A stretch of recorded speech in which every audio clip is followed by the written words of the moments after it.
We are live. We are live. It's Saturday night and it's all right for PATC. Tonight is a very sensitive show. Very, very sensitive show. We got to be very, very careful. I'm going to be using the word, I rarely ever use, once in a while, we do a show where I have to put out the word allegedly. Just in case, I don't want to get sued. So tonight, it's the first time we've used this in a long time. But tonight, we're going to use the word allegedly. Allegedly. Allegedly. Allegedly.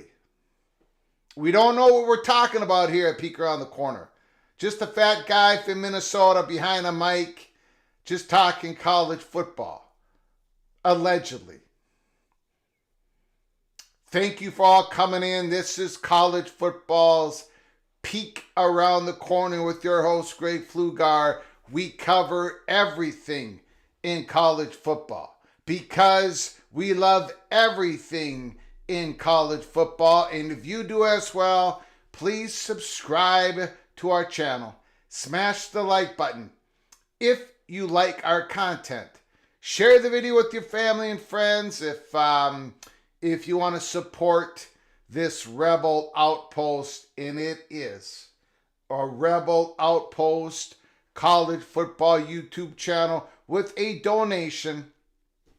Hit the $sign when you make a comment, and I'll get to your comment, your super chat, as quick as I possibly can. Welcome into the studio that sits on the corner of Keith Jackson Parkway in Kurt Gowdy Avenue in the city of Heisman City. That's the name of the PATC community, Heisman City.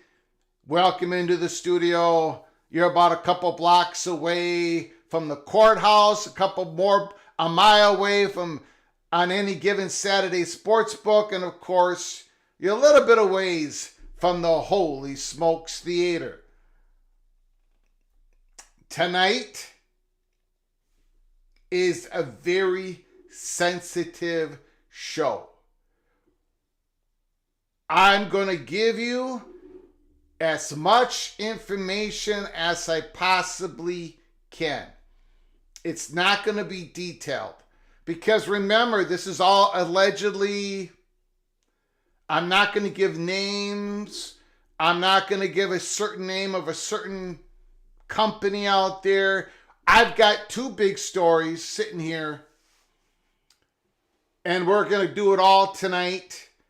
We're going to continue to talk about this, and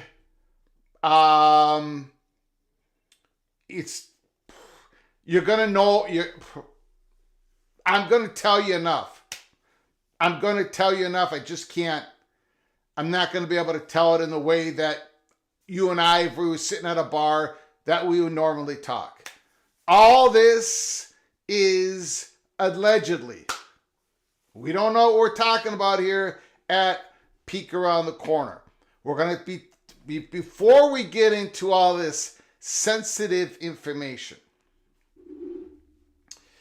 we're going to talk about college football, spring football Saturday. Today, a lot of really good performances. Maybe not from the USC quarterbacks, not from the Trojan quarterbacks, but maybe USC's defense has improved. And what about Arch Manning? Holy smokes. Just watch Arch Manning. He is, you guys and gals, I bought the hype from Arch Manning. You guys know this. I talked about it last year. It isn't just hype. It isn't just hype with Arch Manning. We're going to talk spring football just a little bit. And then we need time to get into these two, not one, but two sensitive stories. Two. And that's why we had to do an emergency live show tonight. We had to crank it up. I talked to the little general, Mireya Hernandez Garcia Flugar, and I said, holy smokes. And when I give her that look, now usually it's the wife giving me the look, right? But when it comes to this type of situation, I gave her the look, and she knew that this was serious. So we're going for it tonight. Okay. Holy smokes. Let me thank everybody who's come on in at the beginning of a Saturday night show. Stephen McNeely, R. Webb, T. Duck, Richard L., Lee Go Gators, David Kreitzer, GT, Adam is here, Hummus is here, Mr. Ryan Martin is here, R. Webb, Josie, early peak member, KS Bear Fan, early peak member, AMAC, Ryan Martin, Matt Neeson, Rock Chalk Jayhawk, oh, excuse me, Cameron B, Rock Chalk Jayhawk is in the house, Bill G, Mr. Pan Knowles, 1, Illini Ted is in the house, Laura Weiss, Texas Tech Red Raider. I gotta give myself a little bit of a no sugar cherry Coca-Cola. Hold on. In my Cloak and Dagger mug. There's going to be some Cloak and Dagger tonight. Got to tell you that right now. Tyler Brown is in the house. Rock and Rant Mr. Hurricane. BR 7062 Randy Taylor, the architect. This live show startled me. Yeah, well, I would suggest you buckle up and brace for impact, the architect. I got a cough. Les Austin Jr. is in the house. Penn State Charlie Atwood is here. Mr. Tiger, Clemson Tiger, DP is in the house. Mr. Hoosier, Indiana Hoosiers, there is a lot of positivity coming out of Signetti. Thank you for coming on in, Daniel. I appreciate it. Caleb Ramirez. Droid 132F, Andrew Creel.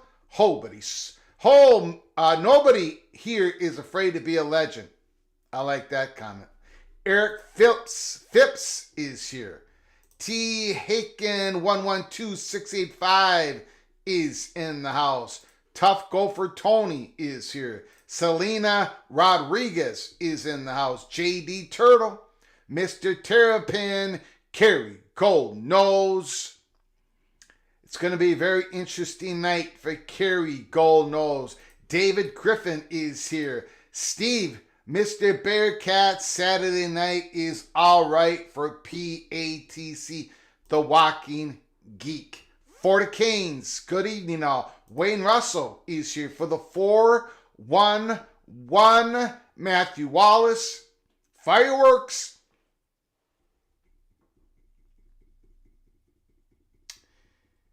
Yeah, it's fireworks, but we got to keep it down. We got to keep it down. We got to keep it on the down low. We're not going to be able to keep it on the down low. That's why we're having an emergency live show tonight. Jan is asking what the emergency is. We're going to get to it. Crab, Cakes, and Football is in the house. Mr. Terrapin, Movie Time Blues. Every day gets stranger. Ryan Matson, Matthew Wallace is in the house. You know, I saw what Numbskull News, I love the guy, I heard what he said. There is something there that, a part of it, a slice of it, we're going to be talking about tonight. But it's not in the grand scheme that Numbskull News discussed, but it's a little bit. It's directly tied to two schools. But anyways, we'll get to it. Stephen Vitt is in the house. Mr. Horn Frog, Mick Stevens, Jay Chapman, Justin Lucas. Any change to the stage? You know what? There's not a change to the stage in the Holy Smokes Theater, the primetime show. Now, the matinee is the Pac-2 and Friends. The primetime show is the ACC drama. There's no change to the stage, but there is allegedly, there's a different group of people who've made it into the theater. Allegedly. Clemson Cobra is in the house. I just lost where I was. Holy smokes. David Kreitzer, Peter Shields, Miles of Fun is here. Gator Hater, Almighty Finn, Kenner Bowman, Anthony Palika, the Buckshot Kid is here. Hello, Greg. Hello to you, Buckshot Kid. Go Black 45, breaking news. Okay, so thank you all for coming in at the beginning of this emergency live show.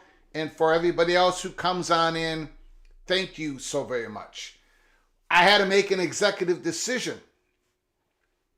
Do I put all this off on Sunday, or do we light it up tonight? And I'm thinking we better light it up tonight because First of all, tomorrow is not promised to anybody. Second of all, tomorrow could be another crazy day. And we are college football's peek around the corner. We give you the early peek on all these stories. So we got to give it to you tonight. Now, first of all, let's talk about what happened today. Ooh, you know what? Let's first get back into the portal.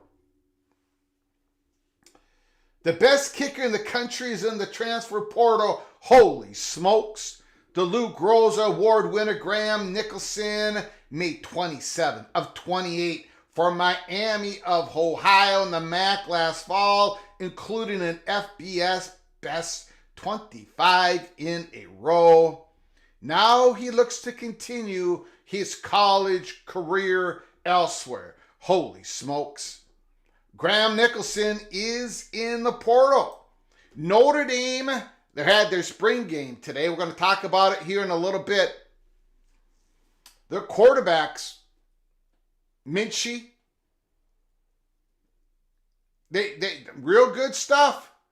Real good stuff. CJ Carr is going to be a stud.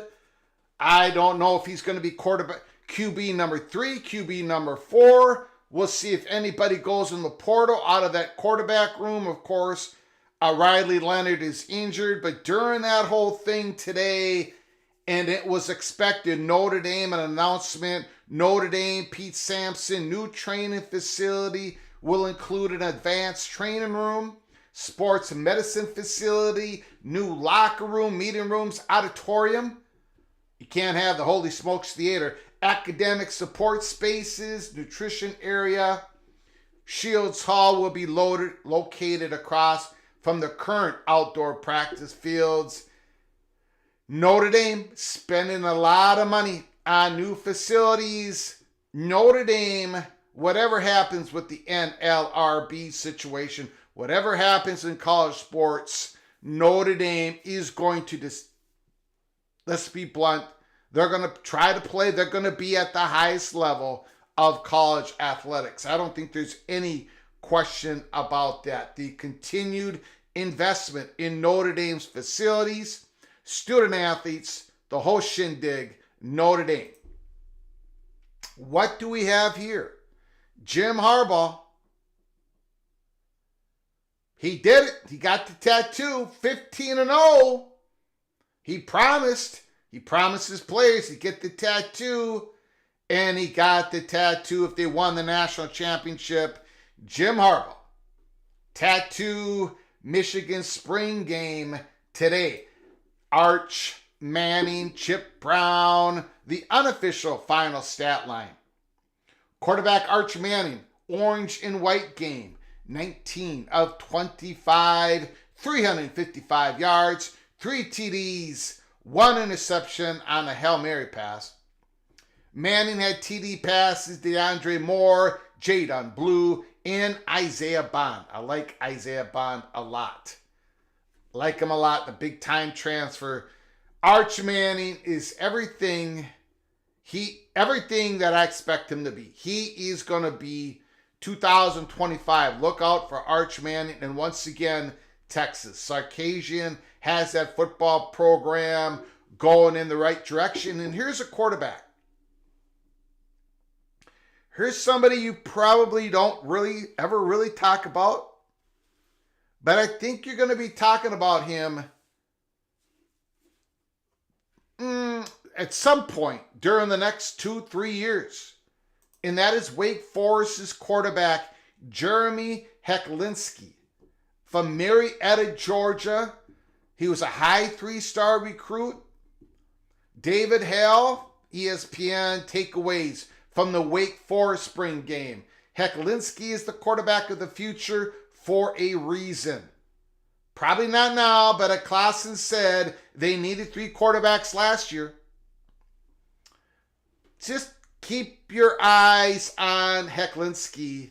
Marietta, Georgia. He's not that big. I don't know how big he is. Somebody can Google it. I don't think he's 6 feet.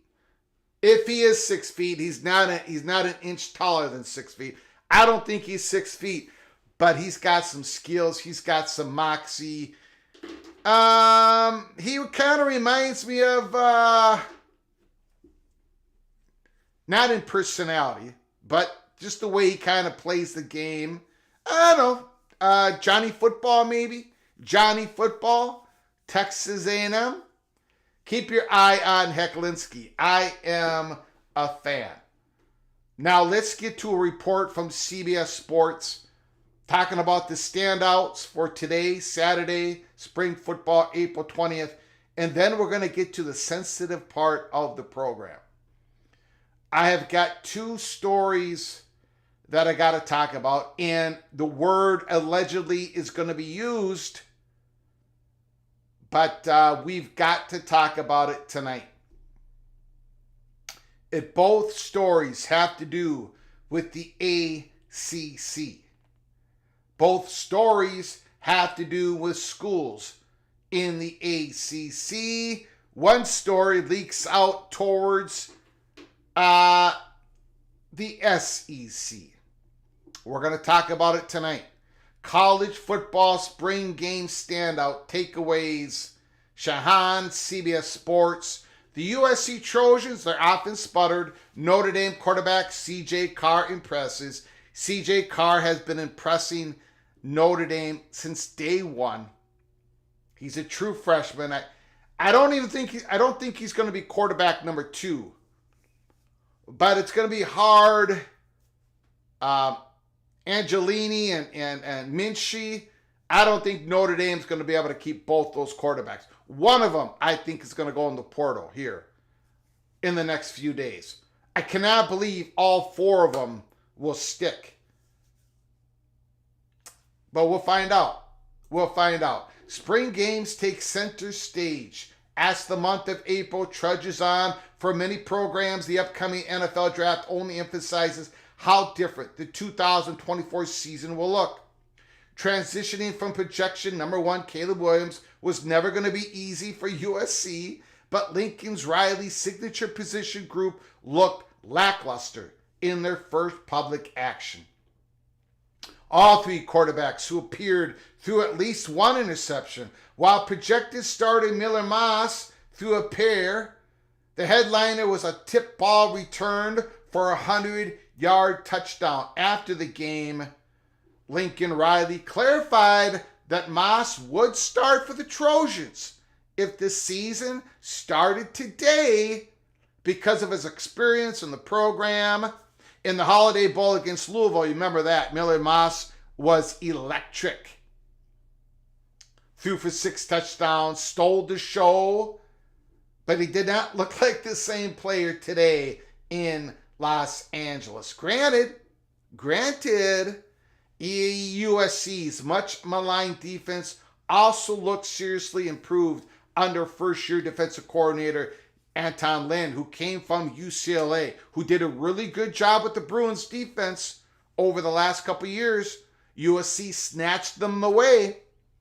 The defensive backs were in the right position and seemed to understand the system much more consistently.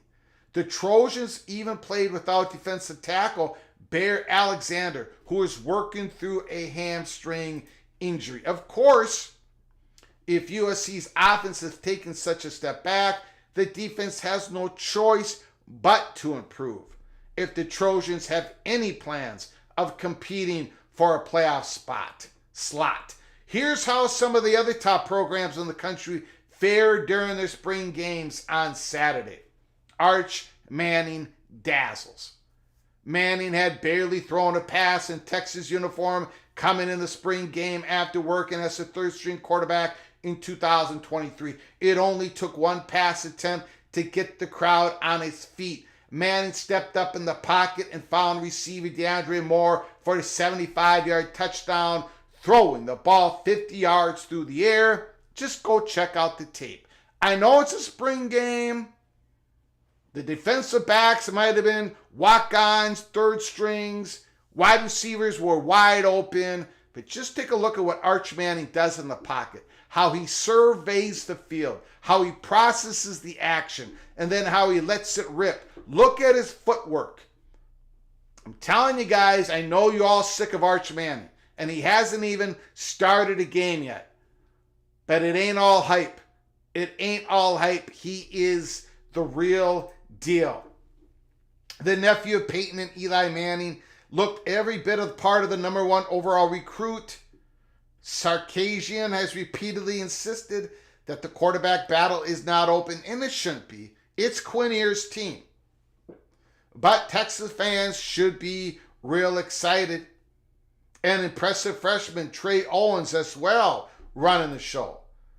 OU has a new WR1, the Oklahoma Sooners. I know about Deion Burks. I really like Deion Burks, except when he was playing against the Gophers. The transfer from Purdue. When he transferred to Oklahoma, I did a part of my monologue on it when that happened. He's going to be a big-time player for the Sooners. He looked like a potential breakout star. In the first half alone, we knew here at PATC that Burks is going to be a star for the Sooners. We didn't have to watch his spring game to know that. He is a player. Purdue, it broke the heart of the Boilermakers when Burks went into the transfer portal. And the Sooners quickly picked him up. Oklahoma was one of the top passing offenses last season, but they lack consistent downfield weapons, especially in the slot. Between Burks and the emergence of underclassman Nick Anderson. Remember the name Nick Anderson in the second half of the year as an outside option. First year starting quarterback Jackson Arnold has some dynamic options. Jackson Arnold was the starter late into the season last year. Now he is the first year starter starting the season, QB1 for the Oklahoma Sooners. Relatedly, Oklahoma's offensive line, which replaces all 5 primary starters. And that is the one reason why I don't have Oklahoma finishing in the top 5 of the SEC. It's the one reason why I don't have Oklahoma making it to the college football playoffs, because it had to replace the whole offensive line with the starters. But supposedly their performance today was encouraging. So for Sooner fans in the chat, that could be very encouraging. Notre Dame backup quarterbacks look good. Steve Angeli, talked about him out of New Jersey. I've been thinking that Steve Angeli was going to be in the portal last year, but he seems to be pretty loyal to Notre Dame. I don't know if he's ever going to get a shot. I don't think he's ever going to be quarterback 1 there, because you got Riley Leonard this year. You're going to have CJ Carr next year. But Steve Angeli, he wants to stay there. He looked impressive today. And then, of course, you got Minchie. Goes on to talk about CJ Carr. CJ Carr is a fantastic talent for Notre Dame. He'll probably be quarterback number 1 next year. But it's Minchie. Minchie's also quarterback for Notre Dame who looked great. Maybe he will go into the portal in the next few days. We shall see. Texas A&M's Scorton. Nick Scorton, a player to watch, he had a big game. Scorton had a couple sacks in the spring game. He was fantastic for Purdue. Once again, a Boilermaker going in the portal. Burks and Scorton, Nick Scorton, big losses for the Purdue Boilermakers. So that's the Texas A&M situation there. Okay, so I just wanted to go over some spring football games. I know Florida State had a game and all that, and you can call me and talk about how you felt your team, certain players played today in their spring football games. Now, let's get to it. We are doing an emergency live show Saturday night, April 20th. And it wasn't to talk about spring football. It wasn't to talk about the spring football games. But we cover everything in college football here at Peek Around the Corner. College football is Peek Around the Corner. So we did it. We talked about it. We have got two sensitive situations that I need to talk about.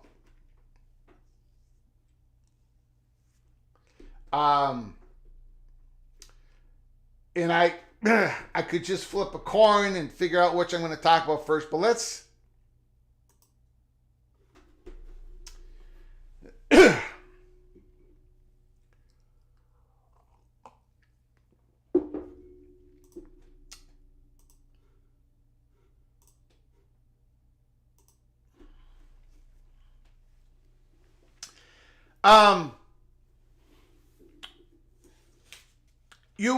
we've talked about, or I should say, Florida State and Clemson have talked about how if you would read the ACC ESPN media rights agreement, and if you read that along with the grant of rights, it would be shown in plain language that if they left the conference, they would, if they decided to leave the conference, they would be free of their deal with ESPN and the conference, and they would retain their own media rights. Now, of course, that's not what a grant of rights does. If you read the grant of rights, it doesn't say that, in my opinion. But Clemson has put out their complaint in Pickens County, and they said in plain language, if the media rights agreement, if everybody could read that in plain language, everybody would know that Clemson was telling the truth. That they will not have any contractual obligations to ESPN and to the conference if they just left the conference, because of how the media rights is written between the ACC and ESPN. That's Clemson's number one argument. That they can just basically leave the conference. Just notice of withdrawal before August 15th this year. They get out for 2025. They say it's written that the gore is limited in scope because of what it says in the media rights agreement between ACC and ESPN. Now, we have got two sensitive stories I got to talk to you guys tonight. Allegedly. This is the first one. And this one came to my attention and I didn't pay attention to it. And then I was made to pay attention to it. And the other story that is incredibly sensitive, which I'm going to get to, I think it's tied to this first story. I think we're in for some wild times. And I don't think it's going to take all that long. Let's get to... So it has come to my attention by multiple people outside of the PATC community, so nobody in the community is in trouble.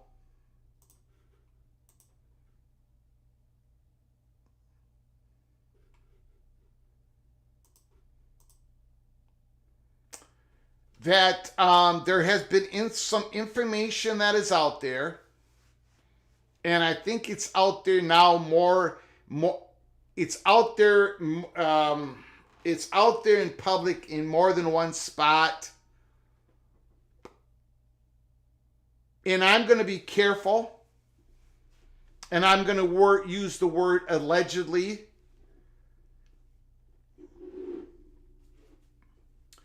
And it sounds, now we do not have, as far as I know, we don't have the ACC, ESPN media rights agreement. We don't have that in front of us. But we do have, allegedly, the media agreement, or part of it, membership obligations between the University of Texas at Austin and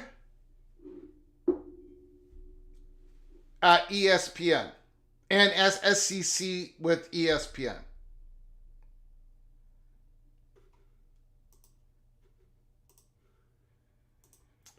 So,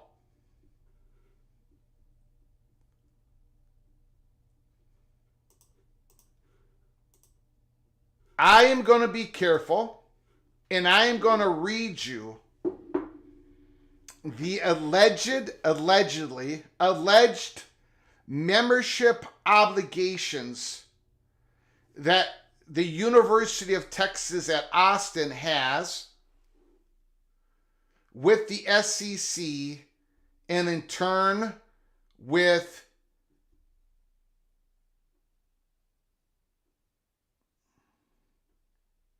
let me just read it to you. Now I'm going to read it to you. I'm not even going to show it to you. Maybe in a future show soon I will be able to show it to you.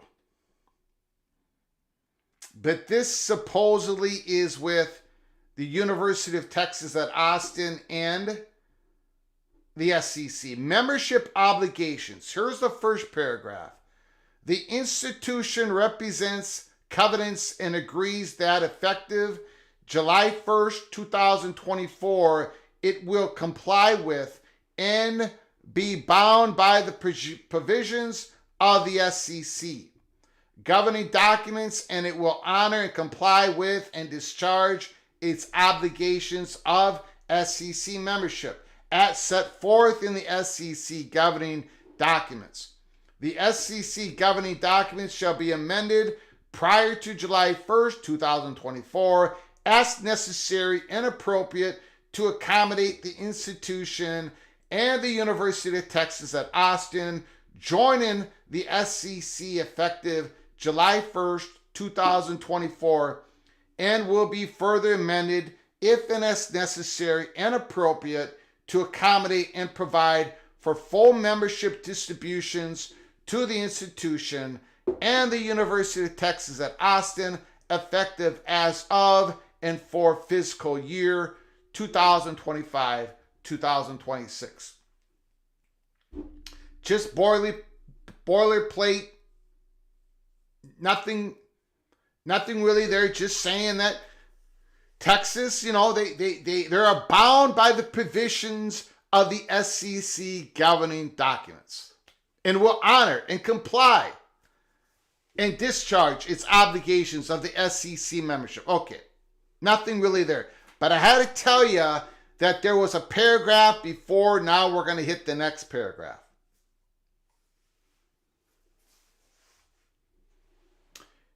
The next paragraph is extremely interesting. The next paragraph reads as follows. Allegedly, without limiting the foregoing effective July 1st, 2024, and continuing for so long as the institution is a member of the SEC, the institution agrees and confirms that the SEC shall control and have exclusive right to exercise or license all media rights owned or controlled by the institution relating to video, audio-visual coverage for any game or practice for any of the institution's athletic teams that participate in any sport that is a conference-sponsored sport, including, without limitation, all media rights for any such game or practice of the institution occurring on the institution's campus or in any stadium or arena that is a traditional home stadium or arena for one of the institution's athletic teams. 99% of that makes a whole lot of sense. But again, University of Texas at Austin's membership obligations with the SEC, without limiting the foregoing effective July 1st, 2024, and continuing for so long as the institution is a member of the SEC.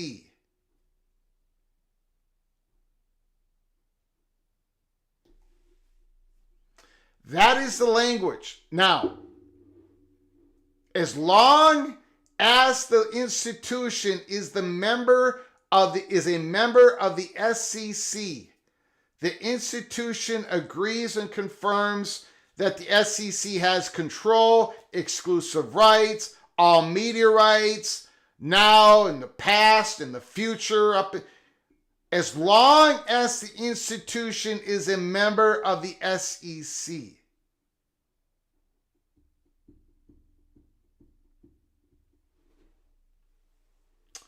If that is what's in the media rights agreement, if this is true, allegedly, if this is true for Texas, for the SEC as they become a member in July 1st, 2024. And if this is the language, that is in, and we don't know if it is, but if that is the language that is in the ACC, ESPN agreement for Clemson and all the other institutions, if it says, without the limiting foregoing effective July 1st, 2016, if it says this, allegedly, we don't know, but if it says without the foregoing effective July 1st, 2016, and continuing for so long as the institution is the member of the ACC, the institution agrees and confirms that the ACC shall control. Is that the same language? Is that what Clemson's talking about? Is that what Florida State is talking about? Because if it is, then I can understand why Clemson is using that as their main argument. If this same language that's in this supposedly, allegedly membership obligations agreement between Texas and the SEC, if it's the same language used between the ACC institutions and ACC itself, then Clemson's got a great argument. Or a good enough argument that, sure, yeah, you better take it to court. Why that is worded that way, I have no idea. Now, again, ladies and gentlemen,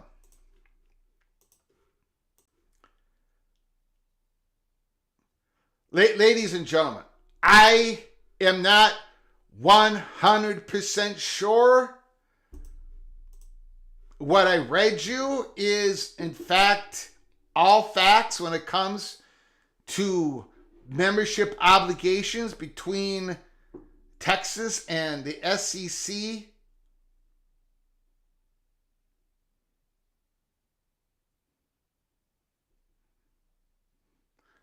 But I think it is.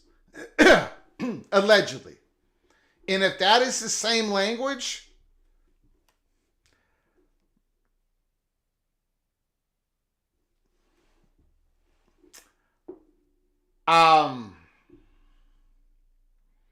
without limiting the foregoing effective July 1st, 2024, and continuing for so long as the institution is the member of the SEC. Well, first of all, nobody's leaving the SEC. So I don't believe in this Texas A&M. I don't believe Vanderbilt. No one's leaving the SEC. But anyways, if you think so, that's fine. But you cannot possibly word it that way. You have to word it for as long as the institution is under the grant of rights in the media agreement, not a member of the conference. That is, if that's what's written, forget SEC. Now add in ACC. And continuing for so long as the institution is a member of the ACC, the institution agrees and confirms that the ACC shall control and have exclusive right to exercise. But what if they're not a member of the ACC? Now, I know there have been people calling this PATC, calling our show, saying, Craig. This is what it says in there. This if it says, then Clemson can walk out. And I say, but it can't possibly say that. It can't. I mean, it would be utterly stupid if it did say that.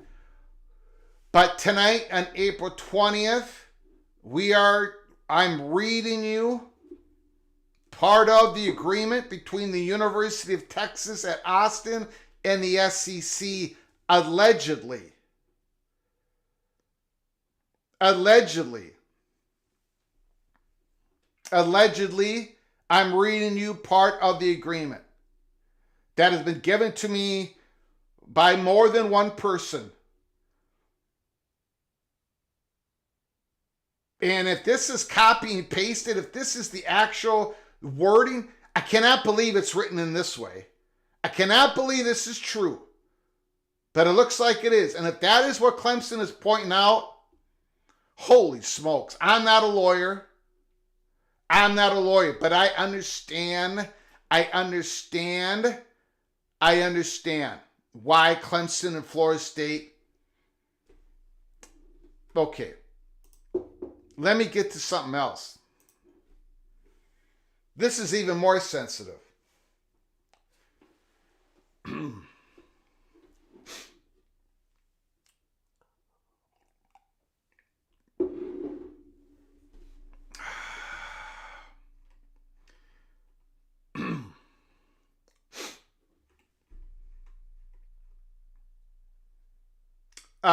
Now this one I gotta be really, I was careful with the first one.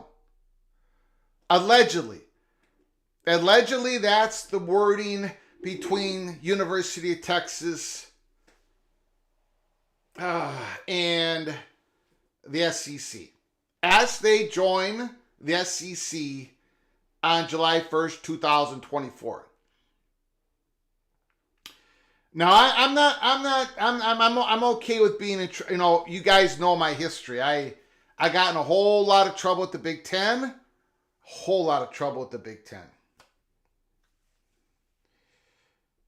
And that story is out there. Los Angeles Times covered it. We broke the story. The Big Ten was targeting me. I'm not going to say anything more, but the story is known. It's out there. So I'm used to getting in trouble. And I'm using the word allegedly tonight. Okay?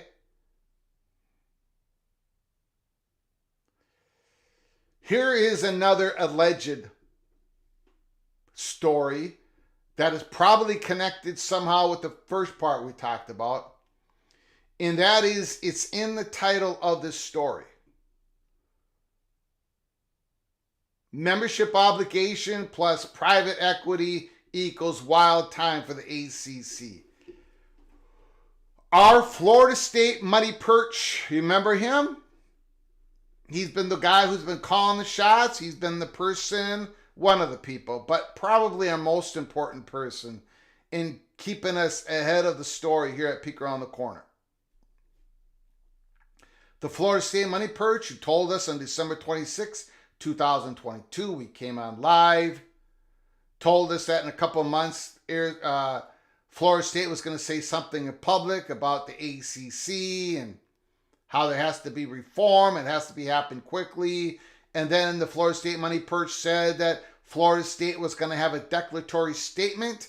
They're going to hit the courts first quarter 2024. It did not happen. It happened December 26th. So our Florida State money perch was 9 days off. But he's been on this story. He told us about Clemson. We were a little bit off on the calendar on Clemson filing, but generally had the story, right? Allegedly. Well, now the Florida State money perch has given us some more information. The information happened today. And we're not going to get too much in the details of this because, frankly, I do not want to get sued. So we're going to say the word allegedly. Allegedly,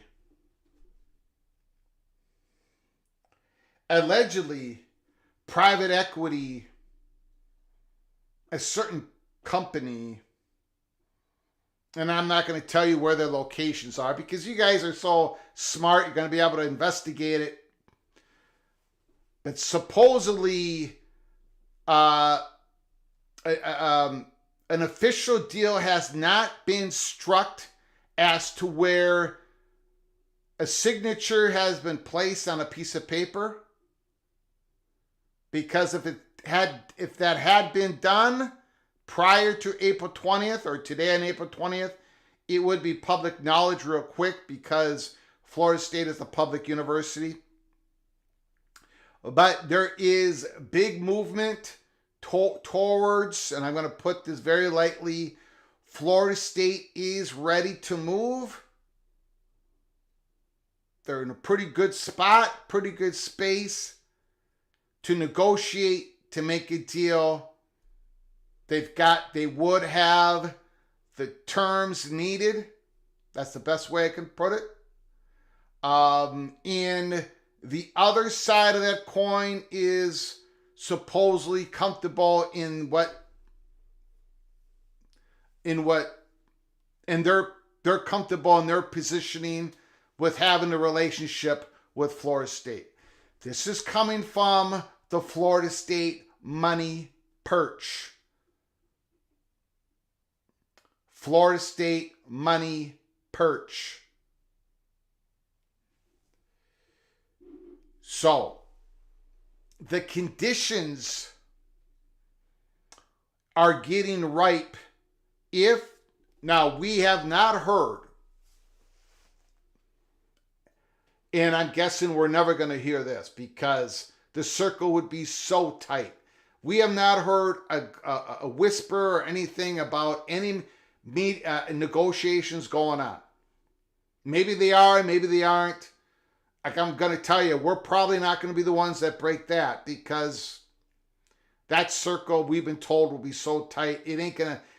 But told to us, Florida State money perch, and it's not just.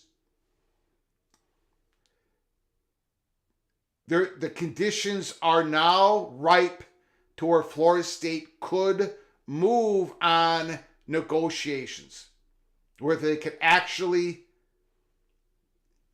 settle. Whether ACC is interested, I don't know. Have they talked? I don't know. And if they haven't, when are they? I don't know. But the conditions are ripe. Florida State is now ready. And, You might say, well, some people might say Florida State has always been ready. Maybe, but in this particular scenario, with a private equity, if they need it, they're ready. There is more detail in this story that I cannot give up at this time, but it's details knowing where there has been recent movement in Florida State to get ripe for a settlement. This has been recent movement. And we know a name and a couple names behind the company name, but I can't give it out. This, of course, is all allegedly. We probably don't know anything here at Peek Around the Corner. We probably didn't know that Colorado's meeting with the Big 12 in Chicago on May 7th. And every other story we've broken, we probably don't know what's going on. So this is all allegedly. Florida State has now gotten ripe, just in case there's an opportunity. Maybe it's going on, we don't know, about negotiations. And by the way, we're working on that Clemson part of that. We're working on the Clemson getting ripe part of it. But I don't feel comfortable to even go into the alleged phase of the Clemson part of it. So, going back, so having that, knowing that, and again, I'm gonna open up the phone lines here. I'm gonna open up the phone lines in a moment. Again, membership obligations, because I see there's new people have jumped in watching the show tonight. University of Texas at Austin. Membership obligations, second paragraph. Without limiting and foregoing effective July 1st, 2024, and continuing for so long as the institution is a member of the SEC, the institution agrees and confirms that the SEC shall have control and have exclusive right to exercise or license all media rights owned as long as the institution is a member of the SEC. And if that language mirrors the language between the ACC and Clemson and Florida State, then if Clemson says we're no longer a member of the conference, we put our official notice in before April 15th, so they're not a member of the conference for 2025, then, according to this language, there are no more obligations for Clemson in the ACC. Same with Florida State. I'm not a lawyer, but this language is pretty, as Clemson says it, it's plain language. This is the membership obligation between University of Texas at Austin in the SEC. This is not Clemson in the ACC. So we do not know if this is the same language. And we are allegedly saying that this is the language between University of Texas at Austin and the SEC. So I'm going to open up the phone lines. 763-260-1333. Give me a call if you got any comments about the spring football games today. We went through those games, some of them.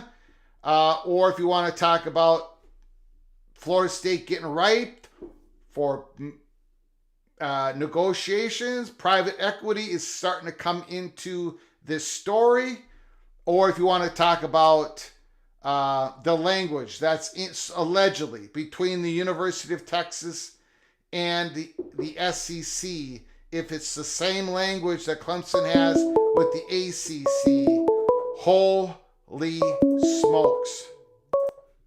Call from OS Beaver.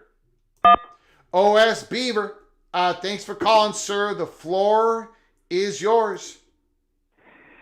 Yeah, I was interested in your Pac-2 information that you've been talking about this week, as far as where various teams are in the theater. Yeah. And potentially Boise State, Fresno State, San Diego State up on the stage. Yeah. But kind of wanted to get your opinion on how close we might be to any actual action, and then the odds of some of the American teams, and Texas teams. So Tulane, Memphis, and some of the Texas teams, how much lower that is, or if you think this, 12 to 14 team league, has a reasonable odds of coming to fruition in a rebuild. All I know is, how do I say this? The big dominoes, the big dominoes have to be settled first. And I think what Oregon State and Washington State are doing is they're going to see, they've checked out the valuations. There's going to be news coming out on Oregon State's new football media deal. And with that, because they know what they're getting, the Beavers know what they're getting, they were able to reach out and get some valuations. And they're doing that. They're going to continue to do that.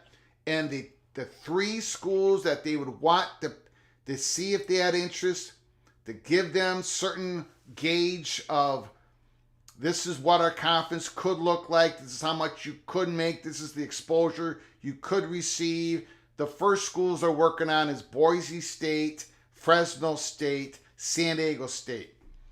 Beyond that, of course, we have Tulane in the theater, right? We have schools in there. It's the cross between how interested at Oregon State and Washington State would be in those schools, and how interested those schools would want to go into this conference. I don't think Tulane's interest as of right now would be as big as some of those Mountain West schools, right? So they're sitting back farther of the theater.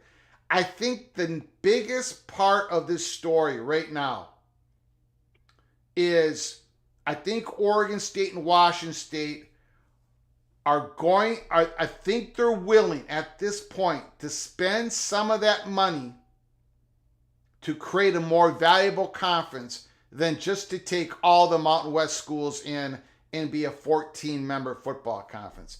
I think that's the big story right now. And I think we got to take it. Now, I've had no conversations since April 18th on this. So, but that's where we are right now. I don't know if I really answered your questions. No, I think you did. I mean, I think if that strategy is going to pay off, right, it would help to have a couple of other larger names that are outside of the Mountain West. So yeah, Tulane would seem a pretty important get, and then maybe look at UTSA in Memphis, but. I don't know if there's a possibility, because I've heard it estimated that Oregon State's true worth is around $20 million. It's more from a TV market and just and like some other things than Washington State. But I don't know if there's any chance of like a few teams getting slightly preferred status, and if something like that might help entice Tulane to get like an Eastern block of teams, and then perhaps be able to get Navy along with Air Force or anything like that. All that is and I think all that is possible, and I think the AAC new commissioner believes it's all possible. That's why he's going to get aggressive. So yeah, I think it's going to be a fascinating story to watch. It has only just begun, right? But we had to start talking about it because it has begun. It has begun because Oregon State and Washington State know what they're getting in that media deal. And so this could not have started before then, right? So now is the starting line. So we got a long ways to go on it. Well, there's also talk if the ACC lost 4 teams, then their contingency plan is rumored to be Oregon State, Washington State, Tulane, Memphis, UConn, and South Florida. But would any of this other stuff, as far as a Pac-12 rebuild, be some leverage in that? Because if they built a fairly strong league and the ACC was too depleted, that it could start to compete with them and have a chance to pull back a Stanford and a Cal or anything like that. Is that working? Well, in part of the thought process at all, you think? Sure, but I think however Oregon State and Washington State builds this conference, I think they're also going to build their own exit hatch just in case the ACC breaks up, right? And if there's a better opportunity for them. So at least at the beginning. I think Oregon State and Washington State's going to have some flexibility for a while because, again, this has only just begun, right? The ACC might implode well before Oregon State and Washington State even have this conference created. So you're bringing up a lot of great questions. I just don't have the answers because there's a million variables on this. But we know the valuation stuff has begun. And those 3 schools that are on the center of the stage are deemed the highest targets for Oregon State and Washington State in creating their own conference. All right. The ones that thanks, Greg. I appreciate it. Yeah, you bet. Appreciate it. Thank you. Great call.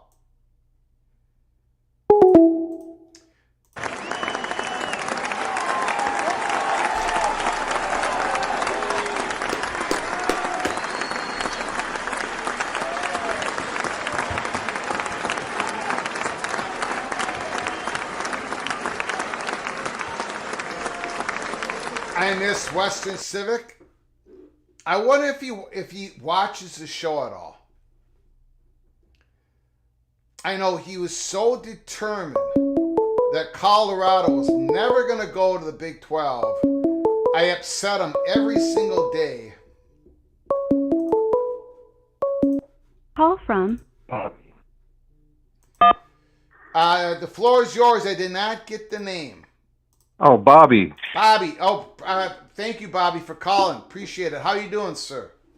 I'm doing well. It's been a while since I've gotten the chance to talk to you. I haven't gotten a chance to watch a lot. But how are you doing, Greg?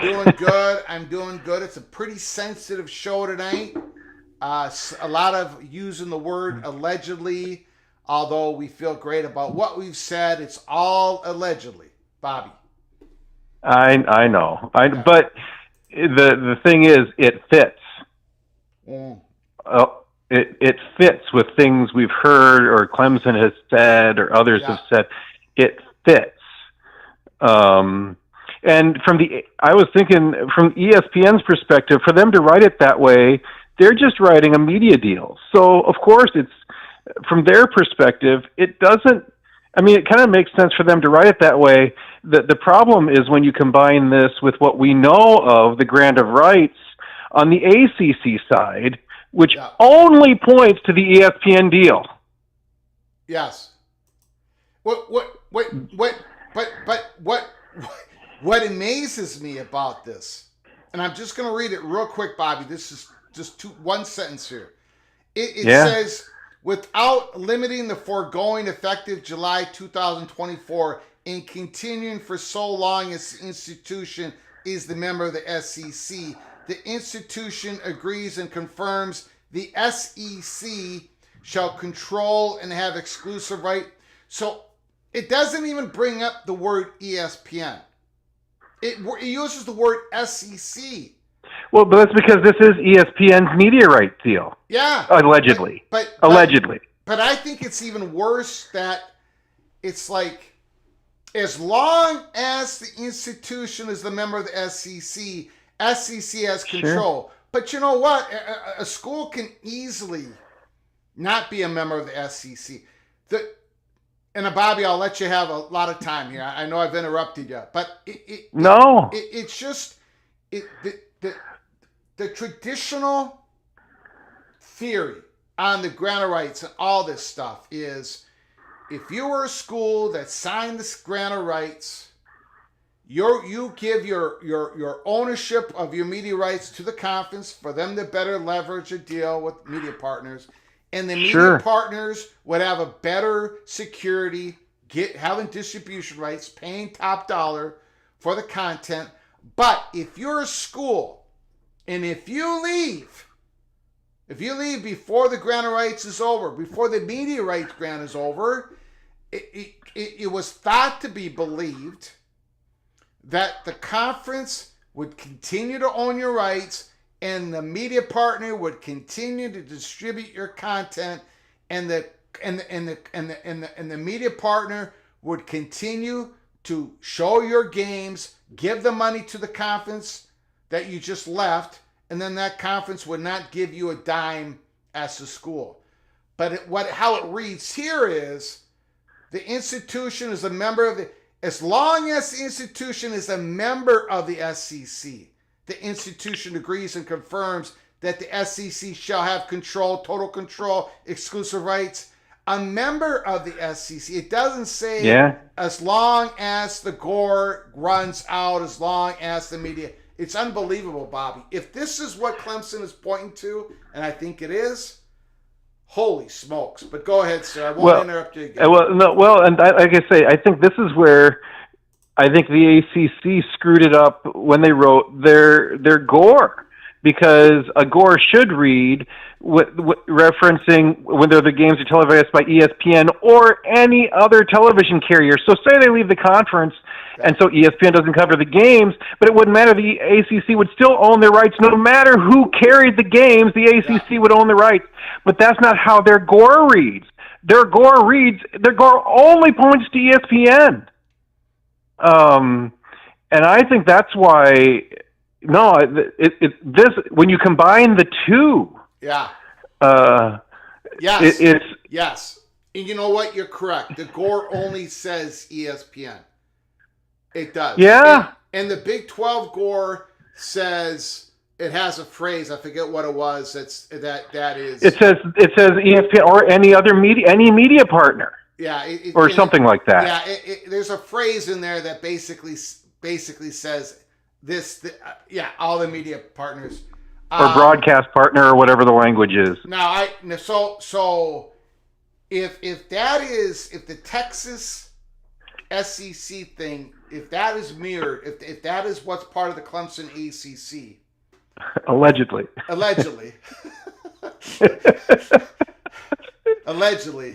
then I can understand why they want to keep this sealed.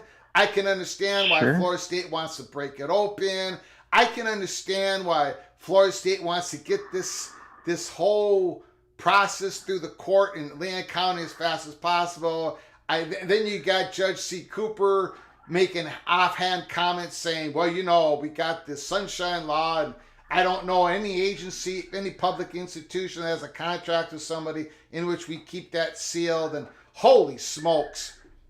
Well, I think the ACC better settle. That's all I'm saying. Well, and more to the point, the judges can see this. I mean, the judges get all the information, even if it stays sealed to the public. They can see it. And I also thought it was very obvious. I haven't listened to a lot of the different times when you've gone on live and you've gotten into a lot of the court stuff, but I listened to a little bit of the judge in Florida, and it was very obvious. It was very obvious. He was angling both sides to go to the negotiating table. And especially when he kind of referenced that he was starting to side with things from Florida State's point of view on a number of different issues. Because I remember you saying "holy smokes" on a couple of those things as he was saying them. And yeah, he was very much trying to angle it to get him to the negotiating table, which also, and you know this, Greg, when you get a drop anymore, when you get a drop from one of these guys and they know you're going to broadcast it, it's a message to somebody else. And I think that's kind of what this little message from the FSU money perch is. It's a message to somebody that come to the table. We're ready to deal. I don't think we will now, I don't know how this works. Yeah. But I don't think we will hear an agreement with an equity partner.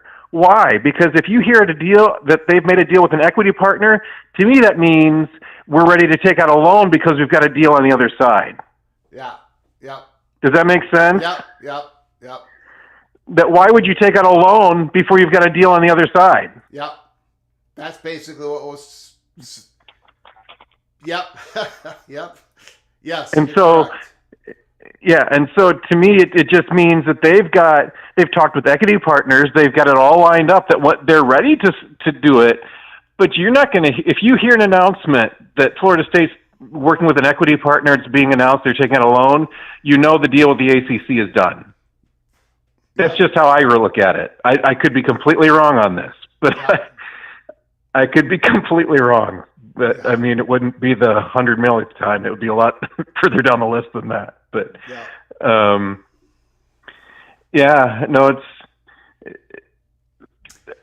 more interested in the law that Virginia passed, where they can pay their players. And I'm looking for states to duplicate that law all over the place very quickly because nobody's going to want to be left behind. Yeah, that's going to happen. Yep. Yeah,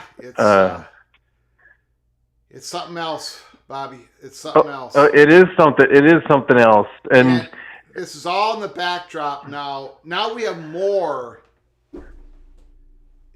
allegedly more information. So going into April 22nd, Monday morning, we're going to be covering it live here at Peek Around the Corner.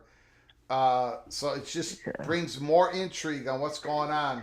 April 22nd. Well, it will be also. Go ahead. It will be interesting to see if the ACC tomorrow or Monday responds to this little accidental alleged leak. It will be interesting to see if anybody actually responds to this. If all of a sudden a couple of posts are taken down on a site or something, that will let you know how accurate this is or not. Yeah. You understand what I'm saying? Yep. Yep. And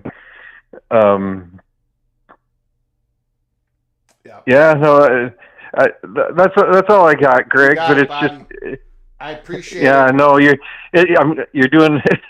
I hope you get some sleep sometime. Yeah. We weren't gonna have a live show today.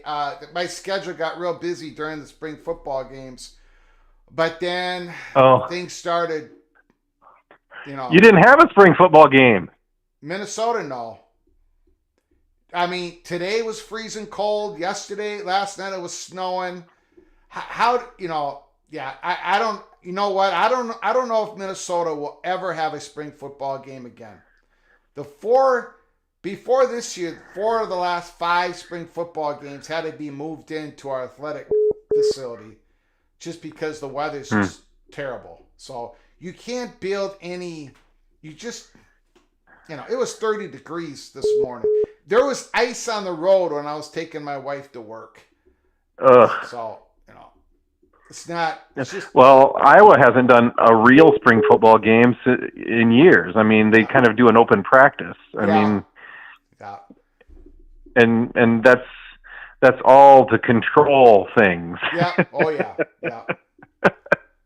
And of course, the reports out of Iowa's spring football game, I just looked up a little bit. Is pretty much they're installing a new offense, and everybody knows how bad the offense, historically bad the offense at Iowa's been the last couple of years. And so all the people are like, they're installing a new offense, and I mean, the one takeaway I take from it is multiple people are saying that the receivers are actually getting open. The routes are generating openness. Now, whether that will make the offense work, but it's better than not.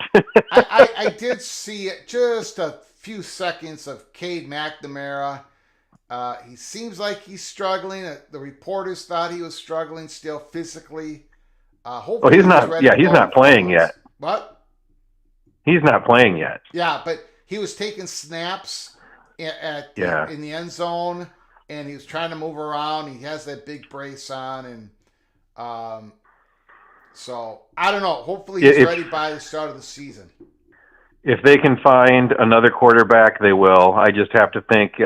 But I also have to think they're looking for a quarterback that Tim Lester kind of knows his system, and so he's got to give the okay to find somebody to give competition at least. Or if Cade hasn't finished a season, hasn't done a complete season in any of his last couple of years, and so I have to think they're scouring the transfer portal. Yeah.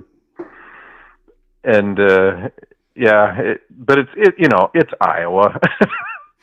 Yeah. All right, Bobby. I appreciate it.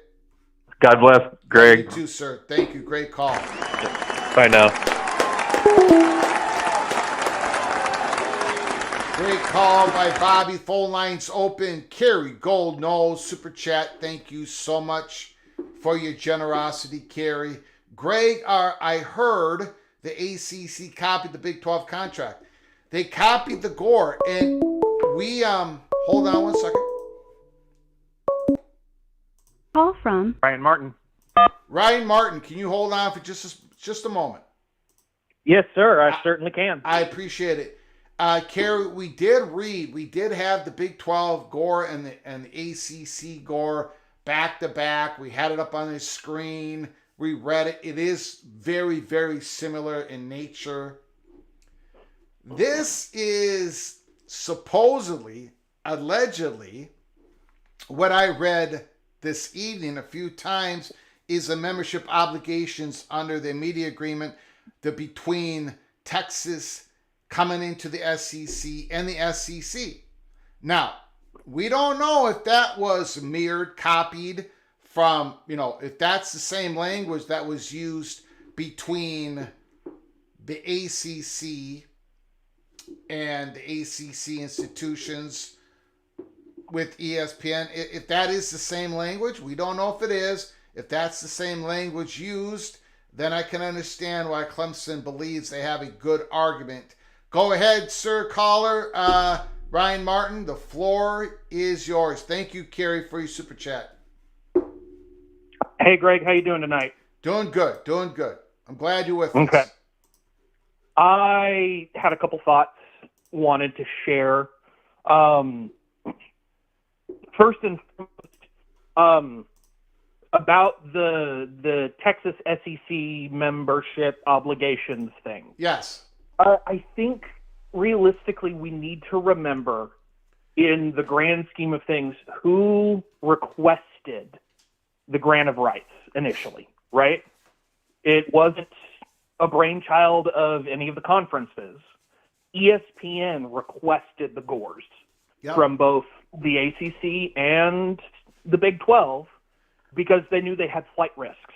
Yep. They knew that Texas, Oklahoma, Florida State would try and find opportunities for better pastures.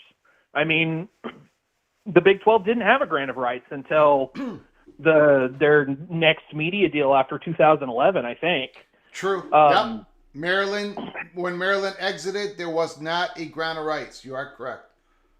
So, the big thing is I think we're going to find that Clemson is probably really right insofar as the ACC the ACC ESPN media agreement is going to have very similar language about the obligations of members, and that the term is for as long as they are members of the conference.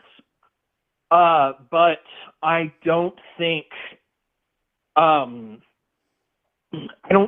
I'm going to be a little contrarian here, and I don't think that's going to necessarily matter. Go ahead. I don't think that in the long run, especially because unless they can somehow defeat the Gore through some kind of logic where it's, oh, well, we can leave and retain our rights, whatever. And I'm happy to be wrong. I'm not a lawyer. I'm not. Mm-hmm. This is just ESPN requested that for a specific reason. They wanted it to protect themselves from the exact scenario that is going on right now. And to kind of piggyback off of, because I missed the show where you compared the two grant of rights between the Big 12 and the ACC. I think a big one, and I don't know if you covered this here, something that I've noticed myself comparing the two, the Big 12 has protections for its membership in the grant of rights from it being amended in a way that is detrimental to the conference in any way, to the conference membership.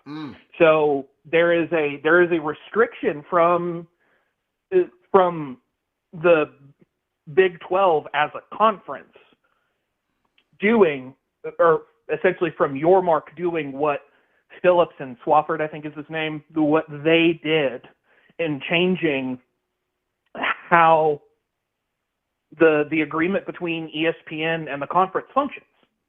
There has to be an affirmative vote of the membership in order for those things to go through. So again, more of that also solidifies the idea that these grant of rights agreements are specific to an ESPN agreement. And the other thing with it applying to different media partners, because the Big 12 has more than one media partner compared to the ACC, who only has ESPN, who sublicenses to Raycom or whoever it is these days. I think it's going to be still a little bit more of an uphill climb, but that is really interesting that language has come out. Allegedly. I'm sorry.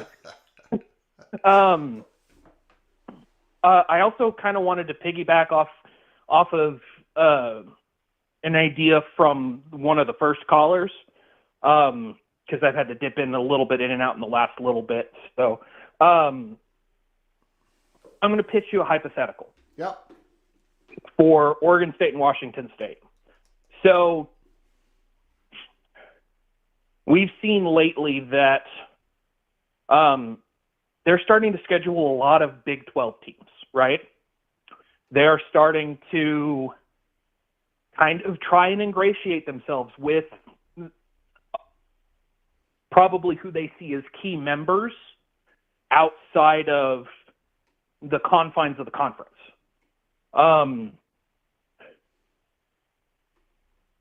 Say Oregon State and Washington State announce to the world that they've come to an agreement for the next 2 years with the CW for their media rights for all of their home games.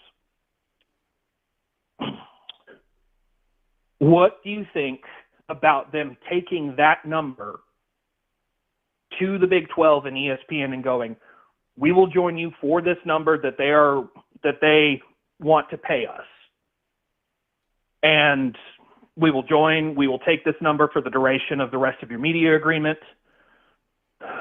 And what school are you talking about? Florida State? Oregon State and Washington State, both of them. Yeah. Taking that money and taking the war chest that they've built for themselves out of the Pac-2. Yeah. And essentially offering a merger to the Big 12. Yeah, I'm not a believer that the Big 12 wants to go west anymore. So I've been told that 1,000 times. So I've never been on this Washington State, Oregon State to the Big 12. Potentially to the ACC as a backfill, but not for the Big 12. Okay. Yeah. I'm just curious because it's a hypothetical I'd seen kicked around when the latest Penzano article came out talking about their media rights agreement, or upcoming one. Yep. But yeah, no, I always figured it was a long stretch politically, just because the Eastern schools probably would not be happy even with 2 more Western schools being added. Mm-hmm. Plus, I think there needs to be a little bit of a move-in period for everybody. No. Just added 4 more. There's a little bit of trying to feel everybody out, but I'm just curious what you thought. Yeah.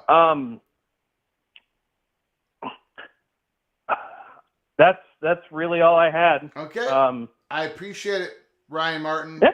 Please call again, sir. Love your calls. I will. Thank you, sir. Thank you. I wanna.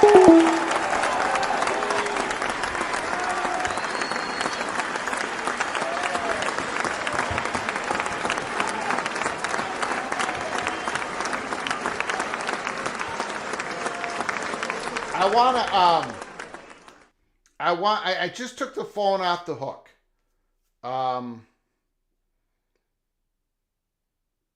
I just took the phone off the hook. I want to explain a little bit more on why I think this alleged information about membership obligations between the University of Texas and the SEC, why I think it could be so important. And I'm starting to understand where Clemson is coming from and Florida State.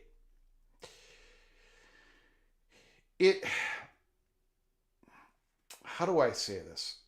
I'm going to read the first line again in the second paragraph. I know I can't show it to you, but trust me, this is what it says allegedly. Without limiting the foregoing effective July 1st, 2024, and continuing for so long as institution is a member of the SEC, the institution agrees and confirms the SEC shall control and have exclusive right to exercise or license all media rights owned or controlled by the institution. Okay, here's the thing.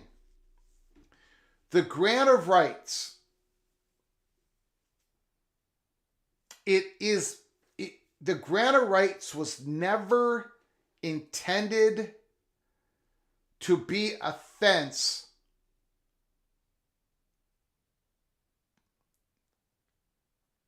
It was never to keep you into a conference. The grant of rights was for you not to be valuable for anybody if you shall leave the conference. That's the grant of rights. The exit fee was something that you paid, big fee, big money to get out of the conference. The gore was to strip you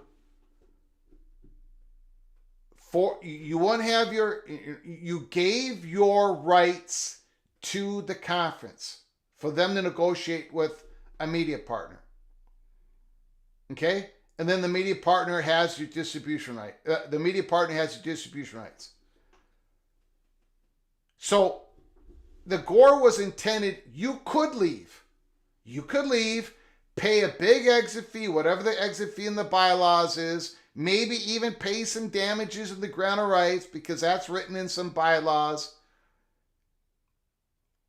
But you could leave the conference, pay the exit fee, not pay the grant of rights, the damages, whatever. But then you wouldn't have your own media. The conference, wherever you're going to go to, you weren't going to be able to make any money. No media money. Because the conference would still have your rights. And the distribution company would still do your games, but the money would go to the conference. So the gore was never intended to keep somebody in. It's just that if you left, you wouldn't be valuable. You would not be. You wouldn't give any value to the SEC, the Big Ten. I'm taking Florida State as an example. So if you look at it from that aspect, when I read this to you again, it says, without limiting the foregoing effective July 1st, 2024. Again, this is Texas and the SEC. But pretend it's Clemson and the ACC, just for a moment. And continuing for so long as an institution is a member of the SEC, the institution agrees and confirms the SEC shall control and have exclusive right to exercise or license all media rights owned and controlled by the institution. So if this is Clemson, the ACC, what Clemson is arguing, and Florida State, is as if this is the same language that's with, allegedly same language that's with the ACC and Clemson, then it would say effective June 16th or July 1st, 2016, and continuing for so long as the institution is a member of the ACC, the institution agrees and confirms the ACC shall control and have exclusive rights to exercise or license all media rights agreement. So once a school pays the exit fee and declares they're gone, and when that date happens, let's pretend here. Clemson on April 27th, next Saturday, we're pretending. Clemson says, this is our notice of withdrawal from the ACC. We are withdrawing. So we're going to be out of the ACC per the bylaws. Per the bylaws, the Clemson is out of the ACC by July 1st, 2025. That is the ACC bylaws.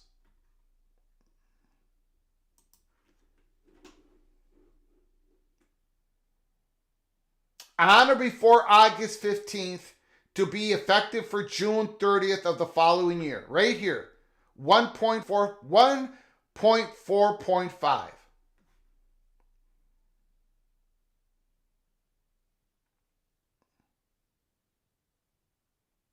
And then you can read the rest of that part. The rest, the withdrawal member shall have no claim on assets, accounts, or income of the conference. Okay, so Clemson says we're gone. We're pretending here. April 27th. Now, they're gone and they're going to go to a new conference on July 25th. Historically, that would mean that the ACC would still have their rights. And the money would be going to the ACC, not to Clemson. But if you read this, it says, for so long as the institution is the member of the SEC. If it's the same language, it would be in the Clemson ACC, it'd be continuing for so long as the Clemson institution, Clemson, is a member of the ACC. So what Clemson is arguing is, we declare we're out of here. This is how much we owe you for the exit fee. Clemson says it's too much. They want to bring it down. But whatever that number is, Clemson pays. And then July 1st of 2025, Clemson gets its own media rights back. All of it.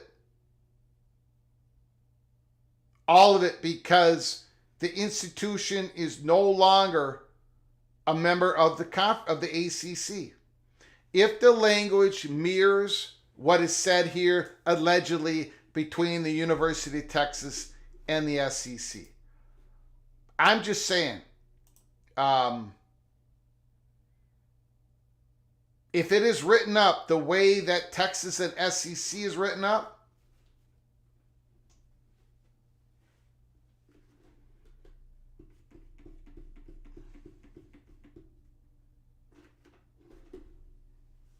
so consider all that in the backdrop of what's going to happen April 22nd.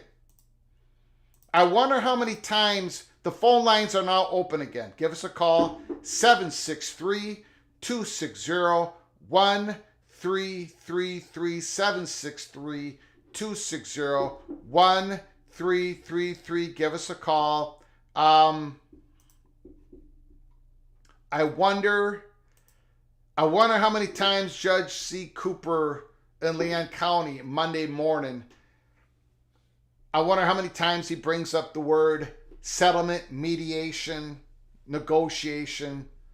He used the word mediation a few times on April 9th.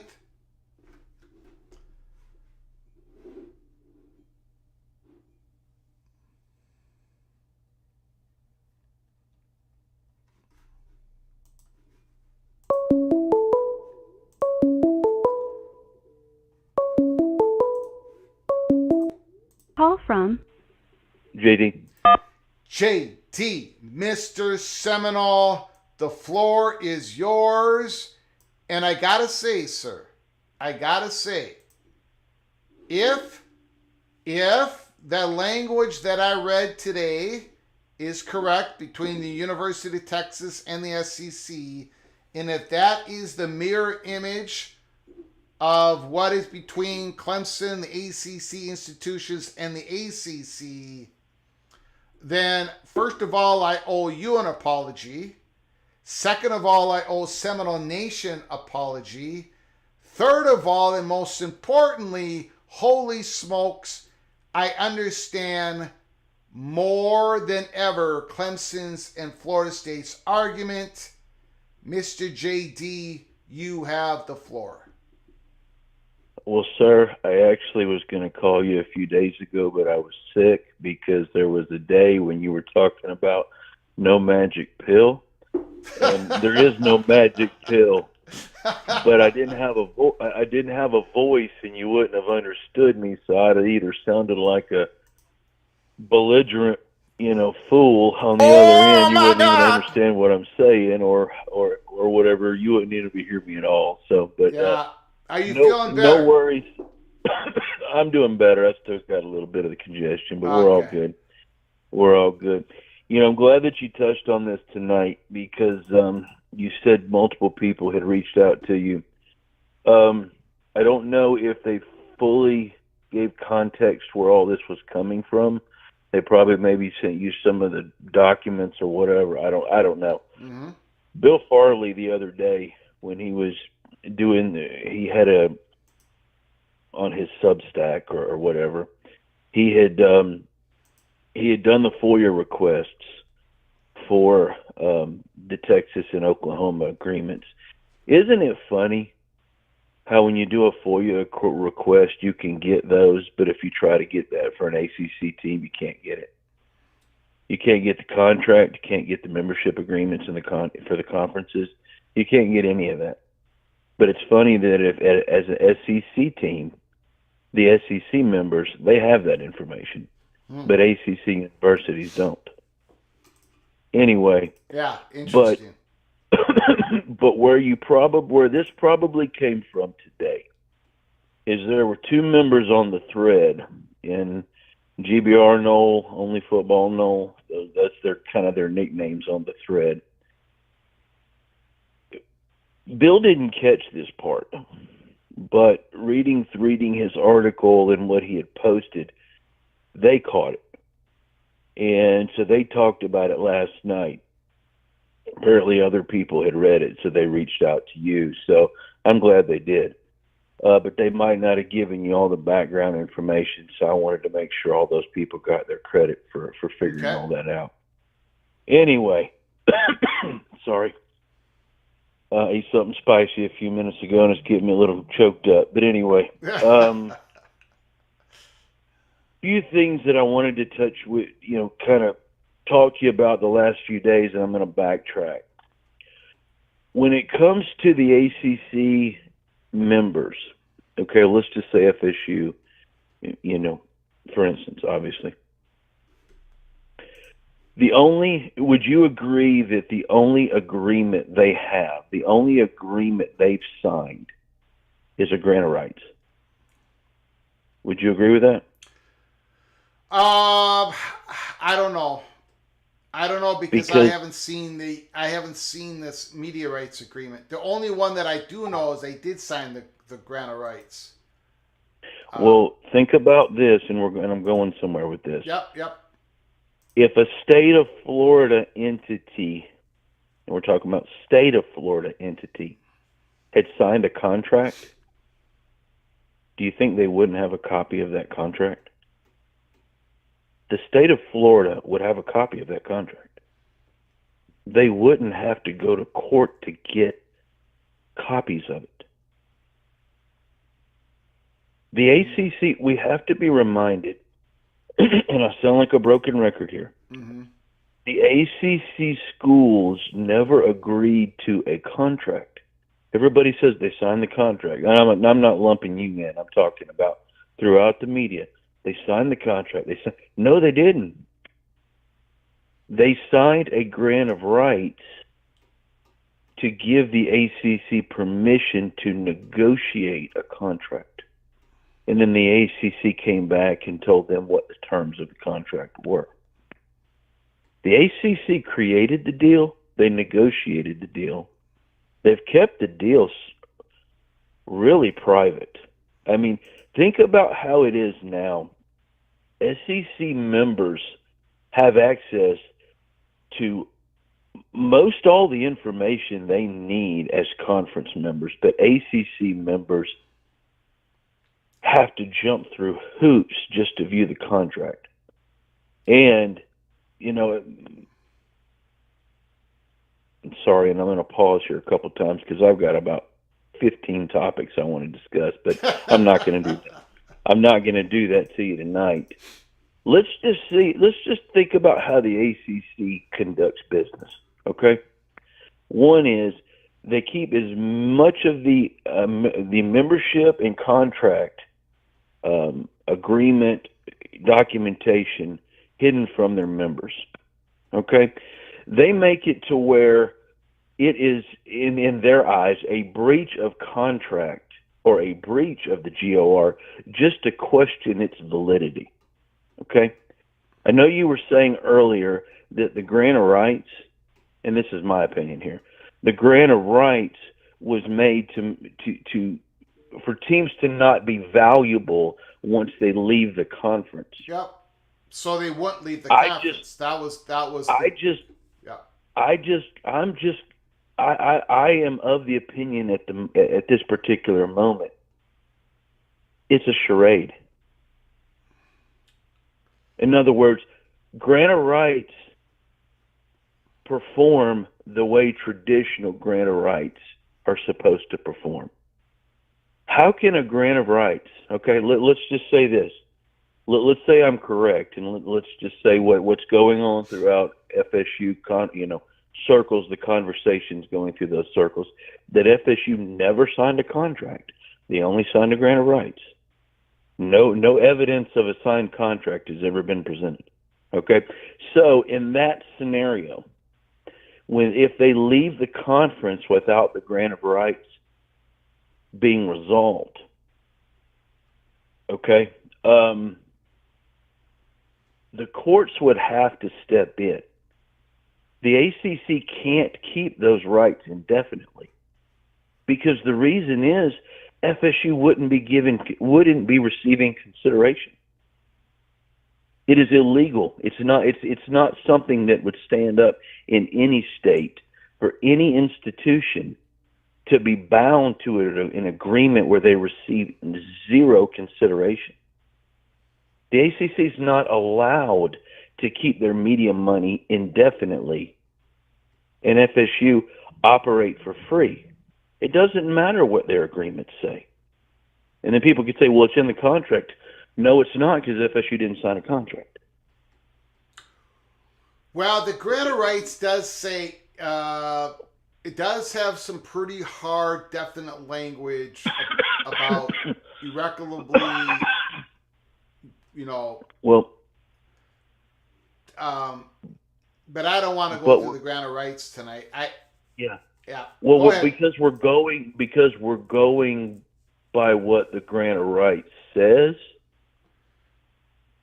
and not questioning where the grant of rights actually has those rights. Or in other words, I can claim XYZ and I can create documentation that says that your studio belongs to me, but that doesn't mean it's legally so. Mm-hmm. Yeah.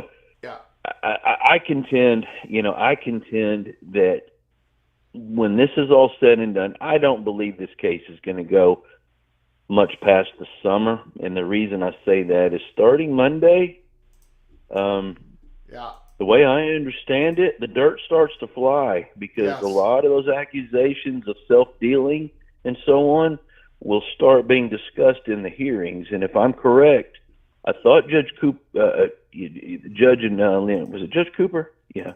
Yeah. Yeah. Not only did he set aside Monday, he also set aside Tuesday if necessary, if I remember correctly. Yeah. And so all these allegations of self-dealing, all these things that were discussed, that FSU apparently has signed affidavits swearing that they believe its validity, it's all going to come out. Now, that doesn't mean all the details are going to come out, but it's going to be discussed in court. And to me, that's really going to accelerate the timeline, to the ACC wanting to come to the negotiating table. Does that mean they're going to negotiate next week? No. But I'm really curious, these courts and their accelerated timelines trying to beat each other to a resolution. I'm really curious how quickly those timelines get accelerated. I mean, because these court cases, they're not going to go 2 years. And I know you've questioned me in the past, and a lot of times the things that I talk to you about, not necessarily me laying down the gauntlet, I'm just telling you things that I'm hearing. Well, what I've also heard is there's a point FSU will just leave the ACC even if the lawsuit is not resolved. And that's not coming from one source, that's coming from many. It's not a scenario where they're going to stay indefinitely while the case is in limbo. They're not doing that. I don't know the exact date. I'm not sure there is an exact date. But there have been 2 to 3. Actually, every insider that I consider reliable, like really reliable, they've all said the same thing. And they also say that FSU already knows their destination. And I know you probably push back on that too. And I'm not criticizing you because I think there's so many things that are happening in the shadows. Just as we're being shocked by these revelations, there's more.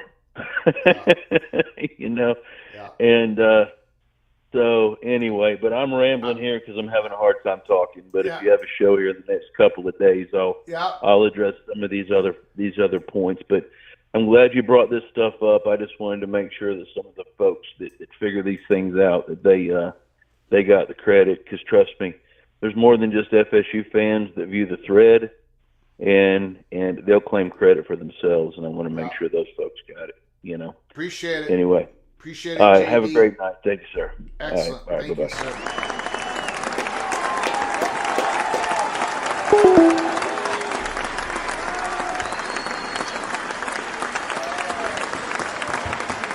If you're new to the channel, or if you haven't done so, please hit the subscribe button and open up your notifications. Look, we can come on live at any time. We did an emergency Saturday night. Is all right for PATC.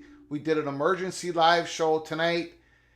Talked a couple sensitive subjects. We had to give you the information.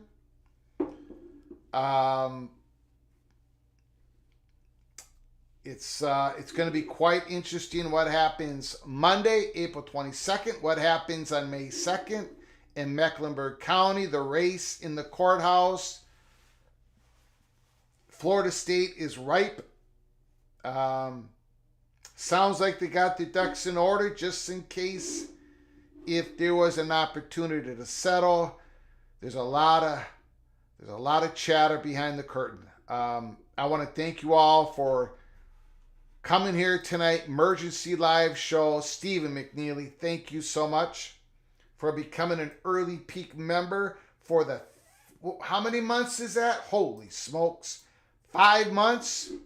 Man, Stephen McNeely, you are hereby officially Cloak and Dagger Knighted once again.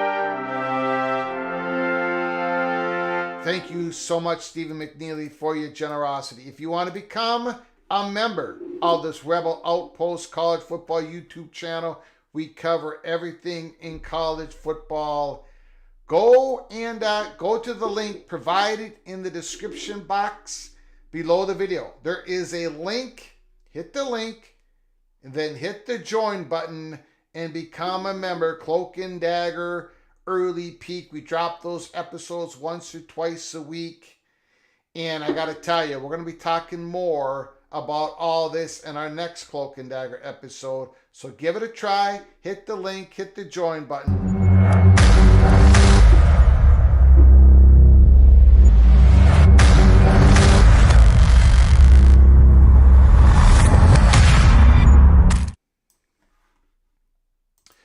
So yeah, make sure you hit the subscribe button, get yourself notified. We're going to be coming on Monday morning, April 22nd, a little bit before 9:30 Eastern time. We're going to be covering it live. We're going to give you a live shot inside the courthouse in Leon County. We're going to be doing a watch party. Put down your comments and thoughts in the comments section as we do our live show. We're going to be going over X and message boards, making sure that we're covering the coverage of everybody in the courtroom and everything else. It's going to be a wild time. We're going to be on as long as it takes. The last time, April 9th, we had a 7.5 hour live show. It was incredible. We had over 800 people at once.